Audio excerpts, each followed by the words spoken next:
السلام عليكم ورحمة الله وبركاته. اللهم صل وسلم وبارك عليك يا سيدي يا رسول الله.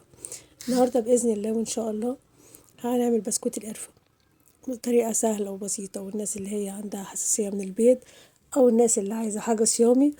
البسكوت ده يعتبر حلو قوي، مفهوش زيت، مفهوش سمنة، مفهوش بيض. مجرد ان انا عاملاه بكوبايه زيت ومقرمش وناعم، مش عايزه اقول لكم على جماله، وريحته كمان جامده مع احلى كوبايه قهوه. هنبدا ونقول بسم الله الرحمن الرحيم.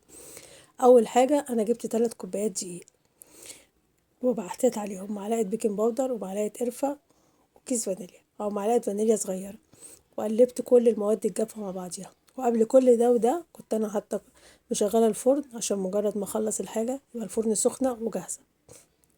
زي ما انتم شايفين كله كده قلبته مع بعضه. وبعد كده جبت السوائل اللي هي عبارة عن كوباية زيت ونص كوباية سكر. واللي كانوا بيسألوني عن مقاس الكوبايات اللي أنا بستعملها، كلها هي الكوباية دي اللي أنا بستعملها، دي بحط بيها الزيت والدقيق والسكر. دي الكوباية اللي أنا بستعملها في كل المقادير بتاعتي.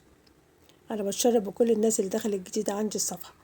انتوا بجد نورتوني، أحلى متابعين، بجد نورتوني وشرفتوني. وبعد كده قلبت كل المواد السائلة مع بعضيها، وحطيت الدقيق زي ما احنا عارفين بنحطه تدريجيا. ال3 كوبايات اللي احنا حطيناهم، اللي انا حطيناهم في الاول، اللي احنا حضرناهم اول حاجه حطيتهم تدريجيا بعد ما قلبت السمنه الزيت والسكر مع بعضهم تقليبه كويسه زي ما انتوا شايفين كده. الدقيق هحطه تدريجيا معلقه معلقه، عشان ايه ما يبقاش الكميه، لا ما يبقاش الكميه كتيره او قليله، واحطه اقلب كده على بعضيه. انتوا عارفين ان البسكويت ما بيحتاجش ان هو يتقلب جامد عشان ما يبقاش العجينه تبقى قاسيه شويه. هو زي ما انتوا شايفين كده هفضل اقلبه واحط معلقه معلقه لغايه لما الاقي العجينه كلها لمت معايا. وانتوا شايفين كده اهو هتلمها. انا بشرب بيكم كلكم اللي انتوا دخلتوا عندي جداد، تبقى العجينه بنفس الشكل اللي انتوا شايفينه كده. زي ما انتوا شايفينها كده هريحها شويه، هتريح 5 دقايق بس كده، مجرد ان العجينه تريح. بعد كده عملتها دواير بالمعلقه او بالسكينه، طرف المعلقه او طرف السكينه.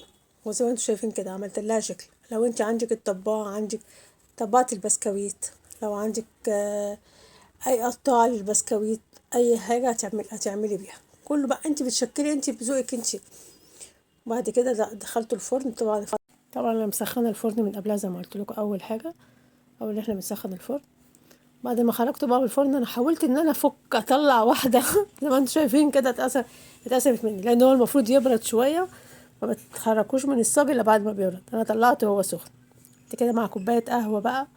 مش عايزه اقول لكم على الريحه ولا الجمال، بس بجد هيعجبكم قوي، ومقرمش وجميل مع كوبايه قهوه ساعه العصاري، واحلى بسكوت قرفه ممكن تدوقوه. جربوه وقولوا لي، ايه رايكم، اكتبوا لي في التعليقات. بجد بجد تعليقاتكم بتعجبني، بتشكركم جدا عليها. اكتبوا لي في التعليقات وقولوا لي ايه رايكم عليه. بألف هنا وشفا.